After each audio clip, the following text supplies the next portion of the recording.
review of his service record by the U.S. Army at the Pentagon show Nels received one, not two, Bronze Star medals, and his Combat Infantryman badge from Afghanistan was revoked from his service record in 2023 because Nels served as a civil affairs officer, not as an infantryman or special forces soldier. CBS News producer James Laporta joins us now to analyze his reporting. So James, walk us through your investigation and the discrepancies that you found. Sure. So let me just say up front that Congressman Nels comes from a military family. His father served in Korea. He received the Distinguished Service Cross, which is second to the Medal of Honor. His brother also served in the Army and served overseas. And the congressman himself, he received an honorable discharge. He engaged in combat. He did receive a Bronze Star. But upon review of his service records, we did find some discrepancies.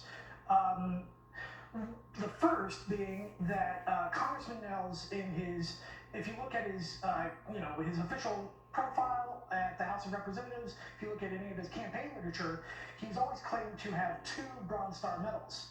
But in fact, a review of his records only shows that he has 1.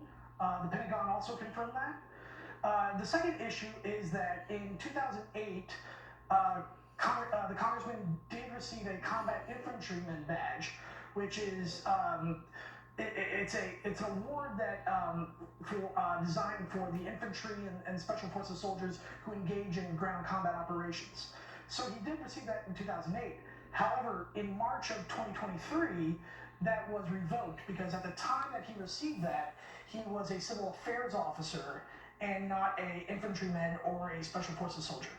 All right, we understand that you contacted his congressional office several times. Walk us through your correspondence with them. Sure. The question that we reached out with was there any way that this could have been an error?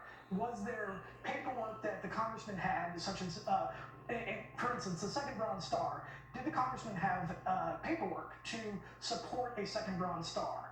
Or was he aware that his Combat Infantryman badge in March 2023 had been revoked? His office didn't engage with us. They wanted to take the conversation off record. We declined to do that. And the only response we got from his office was the congressman does not wear medals that he has not earned. Well, if it's true that he has distorted his military record, is there evidence he tried to use that to his advantage politically? So the question, the honest answer is we don't know, because the congressman would not engage with us. We do know that historically he's always claimed to have 2 Bronze Star medals. He has historically claimed to be the recipient of the Combat Infantryman badge. Any photograph, in most photographs, at the U.S. Capitol, you can see him wearing the Combat Infantryman badge lapel pin. And that's actually kind of where this all got started. In September of 2023, he posted a photograph of himself calling out Congressman Jamal Bowman after he had pulled the fire alarm at the U.S. Capitol. And the thing I noticed was there were a lot of service members and veterans criticizing him for wearing that lapel pin. And that was kind of the precipice of what launched this investigation. All right, James Laporta in Washington for us. James, thank you. Thank you. Some student protesters